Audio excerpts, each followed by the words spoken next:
आशा करता हूं आप सब लोग एकदम मजे में होंगे। तो आज जो है हम करेंगे हमारा जो रह गया था आखिरी क्लास में, यानी कि आर्बिट्रेशन एंड कंसिलिएशन एक्ट के जो एमसीक्यूज हम कर रहे थे, आज हम उसको पूरा कंप्लीट कर लेंगे इस क्लास में। क्योंकि यार कहीं ना कहीं 4 मार्क्स का ये हम छोड़ नहीं सकते, बिल्कुल भी इस पे हम रिस्क नहीं उठा सकते, क्योंकि 4 मार्क्स है। इतने टफ या हार्ड क्वेश्चंस इसमें से नहीं आते। तो जहां तक हम कोशिश करेंगे कि ये वाली तो हम भाई अप्रोच और ये वाला 4 मार्क्स हम कहीं नहीं जाने देने वाले, हम अपने साथ इन 4 नंबर को लेकर जाएंगे एग्जाम में।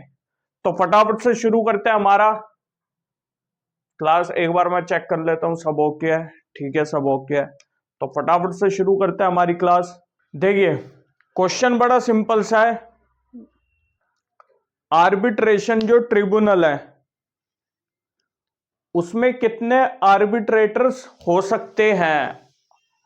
N arbitral tribunal should usually consist of, कितने वो हो सकते हैं जल्दी से बताइए। ऑप्शन ए है 16 आर्बिट्रेटर हो सकता है बस, ऑप्शन बी है 2 आर्बिट्रेटर, ऑप्शन सी है ओड आर्बिट्रेटर्स होने चाहिए, और ऑप्शन डी है इवन आर्बिट्रेटर।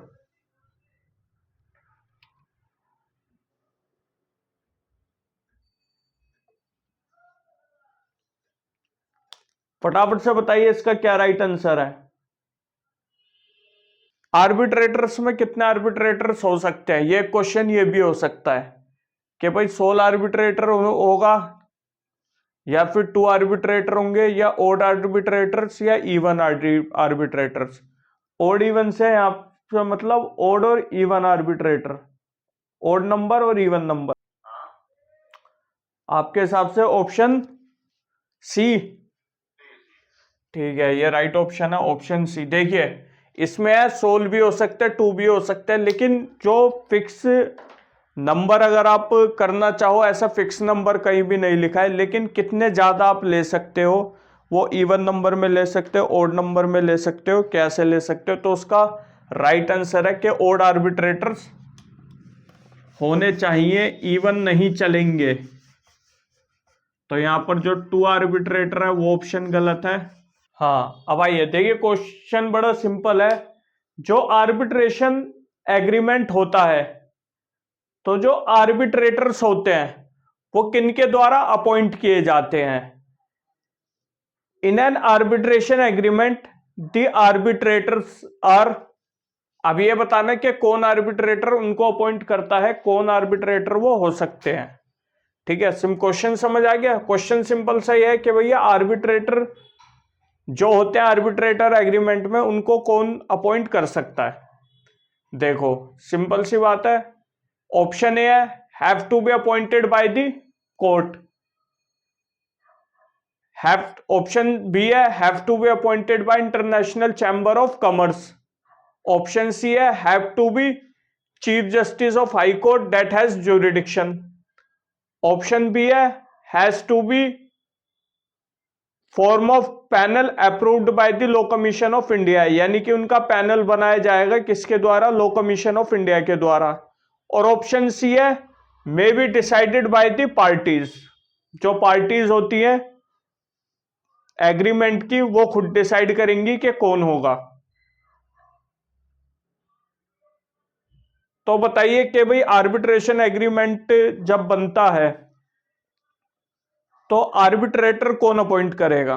कोर्ट द्वारा अपॉइंट किया जाएगा, या international chamber of commerce appoint करेगा, या फिर चीफ जस्टिस ऑफ इंडिया हो सकते हैं, chief justice of high court हो सकते हैं जिनको ज्यूरिडिक्शन है। ऑप्शन डी बोलता है कि भाई एक पैनल बना लिया जाएगा जो लॉ कमीशन ऑफ इंडिया द्वारा अप्रूव्ड किया जाएगा, या ऑप्शन ई कहता है कि पार्टीज खुद डिसाइड कर लेती हैं कि भाई किसको वो बनाना चाहते हैं, किसको नहीं बनाना चाहते। तो बताइए किसके द्वारा अपॉइंट किया जा सकता है आर्बिट्रेटर को, जल्दी से। अच्छा देखिए इसमें थोड़ा सा डिफरेंस है, आपको समझना पड़ेगा, क्योंकि ये जो क्वेश्चन है ये 2011 में आए थे। ठीक है, वहां से मैं ये आपसे क्वेश्चन पूछ रहा हूं। देखिए यहां मैंने क्या बोला है, आर्बिट्रेशन एग्रीमेंट मेंट के टाइम। ठीक है, यहां पर दो फर्क है। एक क्या है कि मान लीजिए भाई इनको अपॉइंट करना था आर्बिट्रेटर वगैरह, इन्होंने अपॉइंट नहीं करा, ठीक है, किसी कारणवश से, मान लीजिए या तो थर्ड वाला अपॉइंट नहीं कर पाए ये, या फिर ये अपॉइंट खुद से ही नहीं कर पाए, पार्टीज अपॉइंट नहीं कर पाई। उस कंडीशन में क्या है, इनको अप्रोच करना पड़ेगा, क्या, हाई कोर्ट, सुप्रीम कोर्ट, या फिर वो उस पर्सन को जो भी डेजिग्नेटेड है वो उसको अपॉइंट करने में इनकी मदद करेगा। ये हमने पढ़ा था परसों। अब यहां पर जो ऑप्शन है have to be appointed by court, court में क्लियर नहीं, हाई कोर्ट है, सुप्रीम कोर्ट क्या है, तो ऑप्शन ए तो वैसे ही गलत है। Have to be appointed by international chamber of commerce, ये भी गलत है। क्यों भैया, अगर मान लीजिए दोनों पार्टी इंडिया की है, इसमें कोई स्पेसिफाई तो नहीं दे रखा इंटरनेशनल है क्या है। अब जब दोनों पार्टी इंडिया की है तो उसमें इंटरनेशनल चैम्बर्स ऑफ कॉमर्स का कोई रोल ही नहीं आ जाता। ऐसे ही have to be appointed chief justice of high court that has jurisdiction, chief justice of high court जिसका ज्यूरिडिक्शन है उसको हम एज आर्बिट्रेटर थोड़ी लेकर आ सकते हैं, उसको हम ला ही नहीं सकते। हम किसी जज को भी नहीं ला सकते जो अभी काम कर रहे हैं कोर्ट में, उनको भी नहीं ला सकते। हम ये कर सकते हैं कि भाई जो हाई कोर्ट के, जो हाई कोर्ट है उसको हम अप्रोच कर सकते हैं अपॉइंट करने के लिए, कब, जब पार्टीज फेल हो जाए आर्बिट्रेटर अपॉइंट करने के लिए। लेकिन वो यहां बात कर रहा है आर्बिट्रेशन एग्रीमेंट की, तो ये वाला ऑप्शन भी गलत हो जाता है। Has to be form of panel approved by law commission of India, यानी कि law commission of India panel बनाएगा आर्बिट्रेटर्स का, ये भी गलत है। अब ऑप्शन लास्ट देखते हैं जो बोलता है may be decided by the parties, ये ऑप्शन राइट है। क्यों भैया, पार्टीज ही तो डिसाइड करेंगी, आर्बिट्रेशन एग्रीमेंट में पार्टीज ही डिसाइड करेंगी कि आर्बिट्रेटर कौन होगा कौन नहीं होगा। ये कल हमने पढ़ा था। अगर आप लोगों ने नहीं पढ़ा, जो यूट्यूब पर ये वीडियो देख रहा है, तो भाई आई बटन में चले जाना, आपको वीडियो वहां पर आर्बिट्रेशन एंड कंसिलिएशन एक्ट की मिल जाएगी। तो इसका राइट ऑप्शन हो जाएगा ई, कि पार्टीज को पहले राइट है कि वो खुद डिसाइड कर सकती है कि कौन बनेगा आर्बिट्रेटर। अगर पार्टी फेल हो जाएगी तब कोर्ट का कहीं ना कहीं रोल आता है ये डिसाइड करने में कि भैया किसको आर्बिट्रेटर बनाया जा सकता है, किसको नहीं बनाया जा सकता। चलिए बताइए, जो rules of procedure of arbitration can be choose by, यानी कि जो आर्बिट्रेशन का प्रोसीजर किस तरीके से चलेगा, उनके रूल्स कौन डिसाइड करता है, ठीक है, किसके द्वारा डिसाइड करे जाएंगे। ऑप्शन ए है by the parties of arbitration agreement, यानी कि जो पार्टीज आर्बिट्रेशन एग्रीमेंट की है वो, या फिर बाय आर्बिट्रेशन ट्रिब्यूनल, मतलब आर्बिट्रेशन ट्रिब्यूनल द्वारा डिसाइड किया जाएगा, या फिर by court have competent jurisdiction. Option C कहता है उस कोर्ट द्वारा जिसको ज्यूरिडिक्शन है, या ऑप्शन डी, ऑप्शन डी क्या कहता है, बाय लॉ कमीशन, यानी कि लॉ कमीशन द्वारा। अब ये जो प्रोसीजर ऑफ आर्बिट्रेशन का कैसा होना चाहिए, उसके लिए जो रूल्स है वो कौन चूज कर सकता है। ऑप्शन आपको मैंने बता दिया, इसका राइट ऑप्शन बताइए क्या है जल्दी से।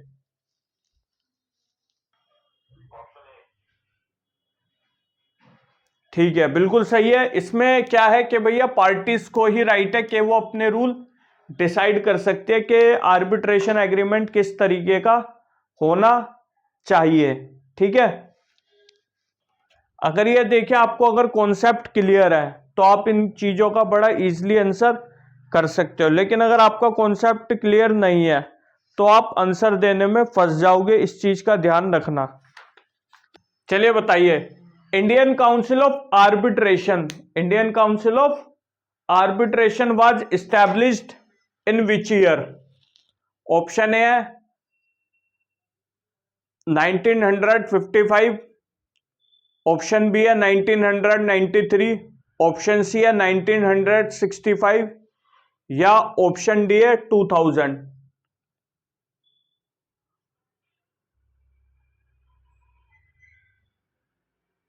इसका राइट आंसर बताइए क्या हो सकता है।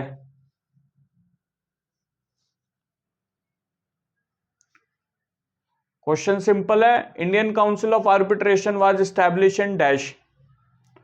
क्योंकि ये देखिए ये किस तरीके का क्वेश्चन है। ये क्वेश्चन ऐसा है कि भाई ना तो आपको बेयर एक्ट इसमें मदद कर सकता है, ना ही आप वहां पर किसी से पूछोगे तो आपको ट्रस्ट रहेगा कि यार उसने सही बताया या नहीं बताया। तो ये कुछ क्वेश्चन ऐसे जिनके आने की संभावना होती है। तो एटलीस्ट ये है कि अगर ये क्वेश्चन रिपीट हो जाता आ जाता है तो आपको आज ये पता लग जाएगा कि इसका राइट आंसर क्या है। चलिए फिर भी गैस कीजिए, और जो यूट्यूब पर देख रहे हैं भाई कमेंट सेक्शन में मेंशन करते रहना ताकि मैं आपके आंसर देखता रहूं। ऑप्शन कौन सा बताया आपने? सी।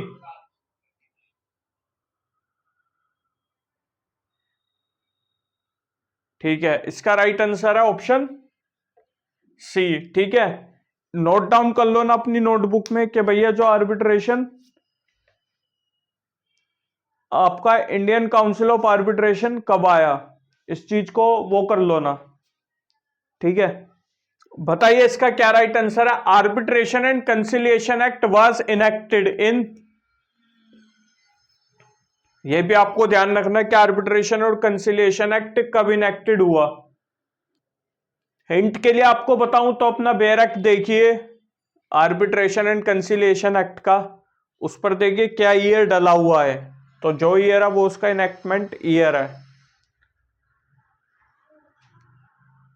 देखिए ऑप्शन है 1992, ऑप्शन बी है 1995, ऑप्शन सी है 1996 और ऑप्शन डी है 1997।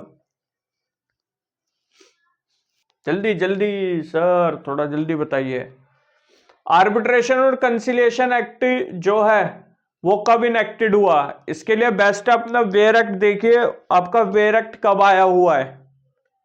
चलिए इसका राइट आंसर मैं बता देता हूं। इसका जो राइट आंसर है वो है 1996। अगर आप अपना वेयर एक्ट देखेंगे, उसका फ्रंट पेज देखिए, आपको आंसर वहां से मिल जाएगा। फ्रंट पेज से उसका जो राइट आंसर है वो है 1996। एक चीज है, अगर ये पूछा जाए कि भैया आया किस डेट को था, तो ये लिख देना 12।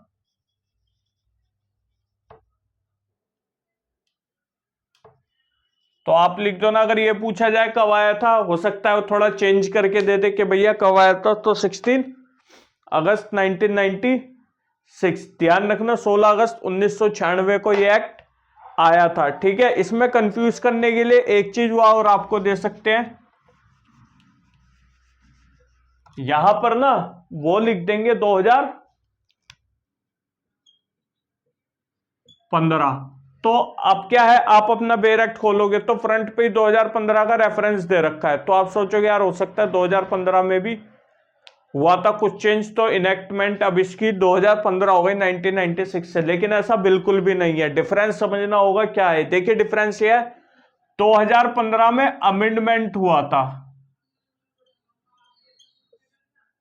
ठीक है, अगर अमेंडमेंट के रिगार्ड में पूछे तब आप 2015 की तरफ जा सकते हैं, लेकिन अगर आपसे इनेक्टमेंट की डेट पूछ रहा है तो यहीं आपको रहना पड़ेगा, चाहे अमेंडमेंट कितने भी हुए हो, उससे लेना देना हमको नहीं है। तो यहां कंफ्यूज मत होना।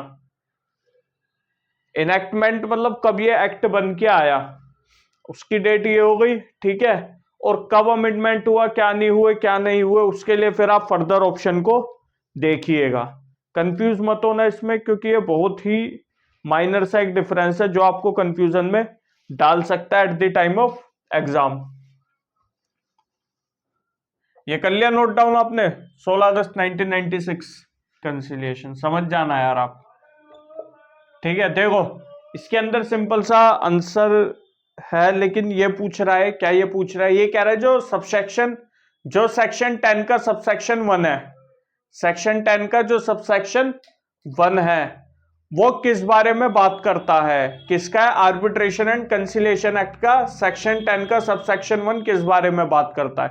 ऑप्शन ए है पावर ऑफ आर्बिट्रेटर्स के बारे में बात करता है, ऑप्शन बी है नंबर ऑफ आर्बिट्रेटर्स के बारे में बात करता है, ऑप्शन सी है कैपेसिटी ऑफ आर्बिट्रेटर के बारे में बात करता है, या ऑप्शन डी है किसी के बारे में भी बात नहीं करता।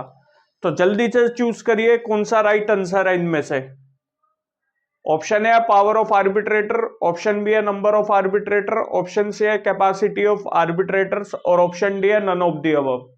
क्या राइट आंसर है इसका?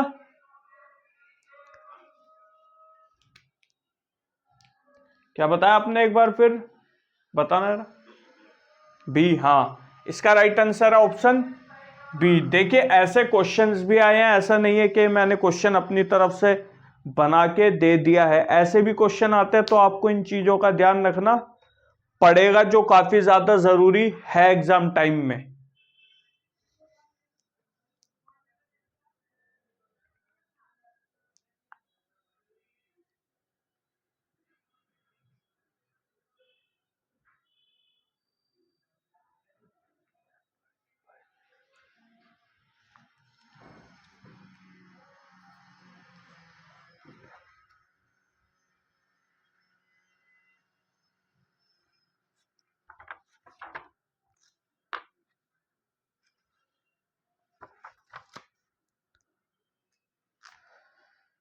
चलिए अब जल्दी से लेते हैं हमारा अगला क्वेश्चन।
चलिए अब आते हैं हमारे अगले क्वेश्चन पे, जो काफी ज्यादा जरूरी है और आपको एक चीज के बारे में अवगत कराएगा आपको, जो हमने क्लास में भी पढ़ा था, और ये काफी ज्यादा जरूरी भी बन जाता है क्वेश्चन कहीं ना कहीं, और इस चीज की आपको नॉलेज भी होनी चाहिए जो काफी ज्यादा जरूरी। देखिए एक सिंपल सी बात है कि भैया जब आपका आर्बिट्रेशन चल रहा है, आर्बिट्रेशन के टाइम पे आप मीडिएशन और आपका कंसिलिएशन भी अप्रोच कर सकते हैं, ठीक है। लेकिन कंसिलिएशन में ये उल्टा है, अगर आपका कंसिलिएशन चल रहा है तो आप कोर्ट को या उसको अप्रोच नहीं कर सकते बिल्कुल भी। अगर आपको अप्रोच करना है तो कितनी कंडीशन जो स्पेसिफाई की गई हैं, जैसे माइनर अपॉइंट करना है अनसाउंड माइंड पर्सन के लिए चाहिए कोई पर्सन, या कोई प्रिजर्व करके रखना है किसी सामान को, तो इन कंडीशन में आप आर्बिट्रेशन के टाइम उस पे कंसिलिएशन के टाइम पे कोर्ट को अप्रोच कर सकते हो, और आर्बिट्रेशन में भी। लेकिन आर्बिट्रेशन में क्या है, आर्बिट्रेशन में आप जब आपका आर्बिट्रेशन चल रहा है तो उस टाइम पे आप कंसिलिएशन को अप्रोच या मीडिएशन में भी अप्रोच कर सकते हो, लेकिन कंसिलिएशन में ऐसा नहीं है, आप नहीं कर सकते अप्रोच, ठीक है, ना ही कोर्ट को ना ही आर्बिट्रेशन को। अब ये वाली बात जो मैंने बताई है पहले वाली, कि भाई अगर आपका आर्बिट्रेशन चल रहा है उस टाइम पर आप अप्रोच कर सकते हो किसको, कंसिलिएशन को या मीडिएशन को, इस बारे में किस सेक्शन के अंदर दिया गया है। ऑप्शन ए है सेक्शन 10, ऑप्शन बी है सेक्शन 40, ऑप्शन सी है सेक्शन 20 और ऑप्शन डी है सेक्शन 30। अपने बेयर एक्ट में जल्दी से देखिए ये वाली बात कही गई, कहां कही गई है। देखिए आंसर ढूंढने का सिंपल सा तरीका क्या है, सेक्शन 10 उठाइए, उसकी हेडिंग पढ़ लीजिए, सेक्शन 40 उठाइए, 20 उठाइए और 30 उठाइए। शुरू में ही अगर मान लीजिए हेडिंग से समझ नहीं आ रहा, हल्का सा एक नजर मारिए, आपको कहीं ना कहीं वो आंसर मिल जाएगा। क्वेश्चन आपको समझ ही आ गया होगा कि क्वेश्चन मेरा क्या है, इसमें मुझे अब दोहराने की जरूरत नहीं है। इंग्लिश वालों के लिए मैं बता देता हूं, which section of arbitration act permit the party to engage in conciliation process even while the arbitral proceeding are on. चलिए मैं बता देता हूं इसका जो राइट आंसर है। इसका राइट आंसर है आपका सेक्शन 30। अगर आप सेक्शन 30 को देखोगे तो आपको आंसर मिल जाएगा, जहां पे क्लियरली लिखा हुआ है, it is not incompatible with an arbitration agreement for an arbitration tribunal to encourage settlement of the dispute and with the agreement of parties. यहां पे ध्यान दीजिएगा, The arbitral tribunal may use mediation, conciliation or other procedure at any time during the arbitral proceeding to encourage the settlement. If during arbitral proceeding the party settle the dispute, the arbitral tribunal shall terminate the proceeding if requested by the party and not objected to by arbitral tribunal record the settlement in form of arbitral award on agreed terms. तो simple सी बात है, अगर वो approach करना चाहे तो वो उसके द्वारा भी मैटर को सॉर्ट आउट अपना कर सकते हैं। ठीक है, ये वाली बात हो गई क्लियर। तो कंसिलिएशन प्रोसीडिंग को हम एज अ एविडेंस यूज कर सकते हैं या नहीं कर सकते? किस किस में? ऑप्शन ए है जुडिशियल प्रोसीडिंग में, ऑप्शन बी है आर्बिट्रल प्रोसीडिंग में, ऑप्शन सी है एज एविडेंस यूज करने के लिए परमिशन चाहिए हमें कोर्ट की, और ऑप्शन डी है can not be used as evidence in judicial proceeding and arbitral proceeding. हम यूज ही नहीं कर सकते एज एविडेंस। बताइए सर इसका क्या राइट आंसर है?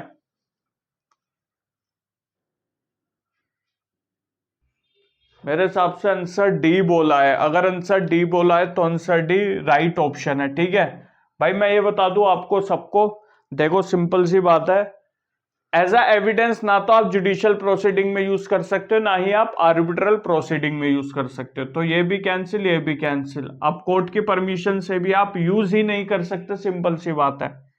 तो सबसे बढ़िया क्या चीज है, उसका आंसर बी डी होगा। और अगर यहां पर कंसिलिएशन की जगह मान लीजिए मीडिएशन का पूछ लेते, तो मीडिएशन की भी राइट ऑप्शन यही होता कि भाई आप ना तो जुडिशियल प्रोसीडिंग में उसका यूज कर सकते हो, ना ही आर्बिट्रल प्रोसीडिंग में।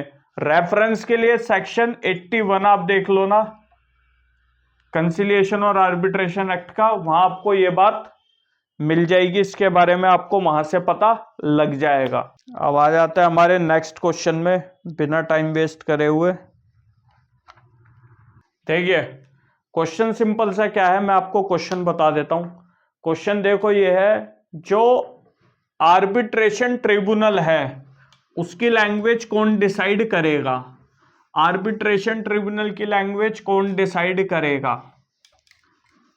आर्बिट्रेशन ट्रिब्यूनल की लैंग्वेज कौन डिसाइड करता है? ऑप्शन ए खुद आर्बिट्रेशन ट्रिब्यूनल करेगा, ऑप्शन बी पार्टीज डिसाइड करेगी by mutual understanding, option C plaintiff decide करेगा, या ऑप्शन डी डिफेंडेंट डिसाइड करेगा।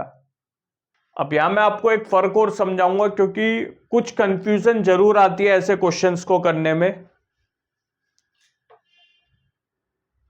बताइए इसका राइट आंसर क्या है? आर्बिट्रेशन ट्रिब्यूनल की जो लैंग्वेज है वो कौन डिसाइड करेगा? आर्बिट्रेशन ट्रिब्यूनल करेगा, पार्टीज डिसाइड करेगी बाय म्यूचुअल अंडरस्टैंडिंग, या फिर प्लेंटिफ करेगा, या डिफेंडेंट करेगा?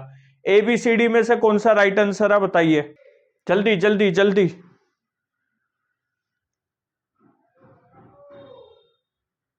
चलिए मैं इसका राइट आंसर बता देता हूं। देखिए इसमें ना कंफ्यूजन क्या रहती है, अगर आप देखोगे ना, अगर आप पढ़ोगे सेक्शन 22, एक बार हम इस आंसर को करने से पहले सेक्शन 22 उठा लेते हैं, फिर मैं आपको थोड़ा सा एक फर्क बताऊंगा ताकि आपको समझ आ जाए। सेक्शन 22 बात करता है लैंग्वेज की।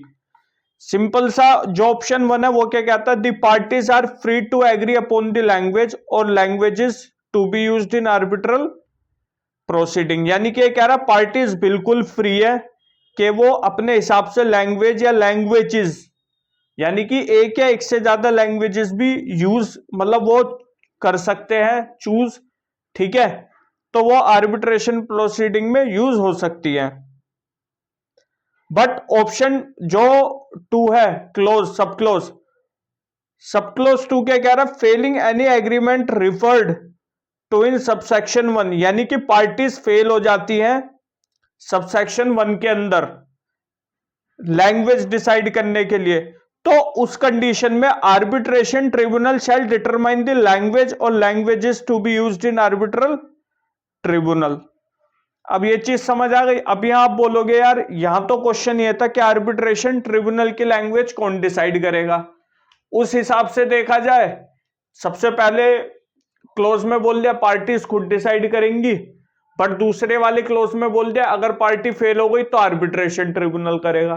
तो ऐसे में क्या राइट आंसर है? तो मैं आपको एक चीज बताऊं, अगर कोई कंडीशन मेंशन नहीं है, अगर यहां पर ये होता पार्टीज फेल हो गई भाई अपनी लैंग्वेज डिसाइड करने में, तो अब कौन करेगा, तब ये आंसर आएगा। लेकिन अगर सीधा क्वेश्चन सिर्फ ये आया कि भैया आर्बिट्रेशन ट्रिब्यूनल की लैंग्वेज कौन डिसाइड करेगा, उस कंडीशन में आपको ऑप्शन नंबर ए पे आर्बिट्रेशन ट्रिब्यूनल पे नहीं जाना है, क्योंकि वो सीधा से पूछ रहा भाई कौन करेगा, कौन करेगा, वो आर्बिट्रेशन ट्रिब्यूनल कब करेगा, जब कोई कंडीशन आ जाएगी।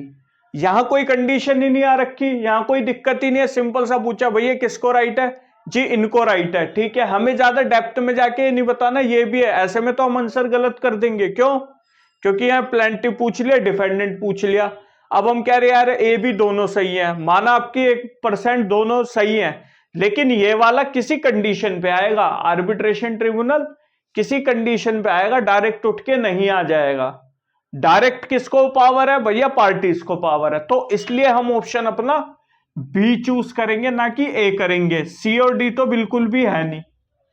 ए जो है आर्बिट्रेशन ट्रिब्यूनल वो आ रहा है किसी कंडीशन पे, वो डायरेक्ट नहीं आ रहा, वो किसी कंडीशन पे आ रहा है। लेकिन जो हमारा बी पॉइंट है, parties decided by mutual understanding, वो हमारा डायरेक्ट आ रहा है, हमें कुछ करने की जरूरत ही नहीं पड़ रही। तो इसलिए हम हमेशा ध्यान रखना, कई जगह ऐसा है, मतलब ज्यादातर आर्बिट्रेशन में ये अगर पार्टीज फेल हो जाएंगी तो भैया आप फिर ट्रिब्यूनल की पावर है वो डिसाइड करेगा।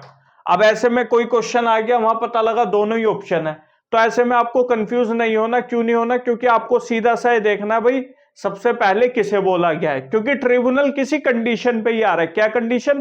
कि जब पार्टी फेल होगी तब हम अपना रोल प्ले करेंगे। तो जब ट्रिब्यूनल तब आ रहा है तो हमें ट्रिब्यूनल ना देख के सीधा वो लिखना है जिसको सबसे पहले बताया गया। किसको बताया गया? बोल दिया भैया पार्टीज अपना डिसाइड कर लेंगी क्या लैंग्वेज या फिर लैंग्वेजेस हो सकती हैं। तो उसका राइट आंसर हो गया हमारा आंसर ऑप्शन बी।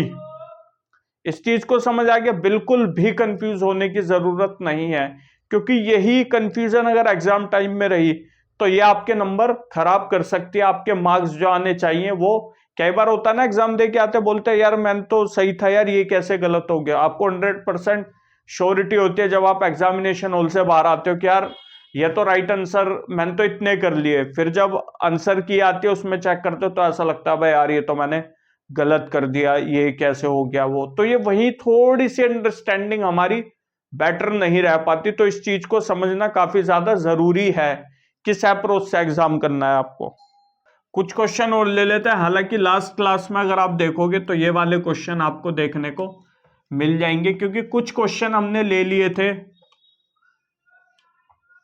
बल्कि हमारा तब यही था कि एक क्लास में सारे क्वेश्चन करा दे, लेकिन ज्यादातर क्वेश्चन पॉसिबल ही नहीं हो पाए थे टाइम की वजह से।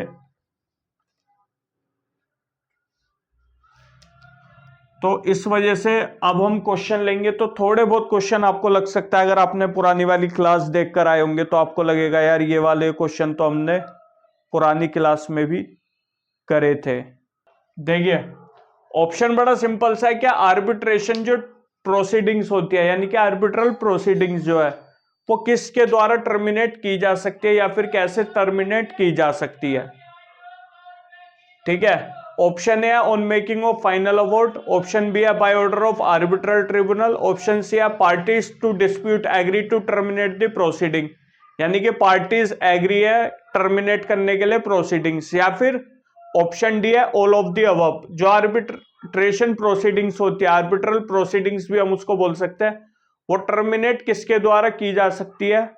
ठीक है, ऑप्शन है on making of final award, यानी कि फाइनल अवार्ड जब बन जाता है तब टर्मिनेट की जा सकती है। ऑप्शन बी है by order of arbitral tribunal, यानी कि ट्रिब्यूनल द्वारा भी की जा सकती है। ऑप्शन सी है पार्टीज टू डिस्प्यूट, जो पार्टी है डिस्प्यूट की वो एग्री हो जाए टर्मिनेट करने के लिए प्रोसीडिंग, तब हो सकती है। ऑप्शन डी है ऑल ऑफ द अबव, यानी कि सबके द्वारा, मतलब सारे ऑप्शन सही हैं, इन सब रीजन से हम टर्मिनेट कर सकते हैं आर्बिट्रल प्रोसीडिंग। जल्दी से बताइए इसका राइट आंसर क्या है।